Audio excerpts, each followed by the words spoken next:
Selam arkadaşlar, merhaba. Benim adım Nazlıcem. Şimdi size şarkı söyleyeceğim. Sesim çok güzeldir. Benim sesim diye söylemiyorum ama umarım siz de beğeneceksiniz. Evet. Şu an şarkı karar vermedim ama bir tane söyleyeceğim. Evet, başlayacağım. 1, 2, 3.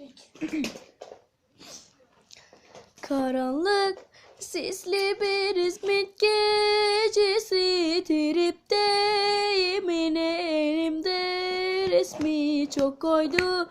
Elveda deyip gitmesi, bu kalbim onu harbiden çok sevdi. Herkesin yanında var sevgilisi, bize ters uyuz olmadı ki biri olmasın. İstemem sahte sevgili, bir onu sevdiğim anlayamadın ki. Gözlerin vardı beni benden alan, sözlerin vardı hiç tutulmayan. Onsuzken dayan yüreğim dayan, senin sevgin harbiden de yalan. Evet arkadaşlar, sesim daha iyi değil yani, söyleyemiyorum, hastayım. Evet.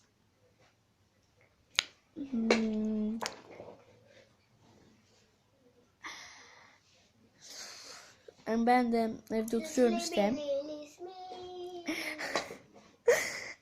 Evde oturuyorum. Telefonla uğraşıyorum, canım sıkılıyor. Evet, hadi görüşürüz. Öpüyorum size. Görüşürüz.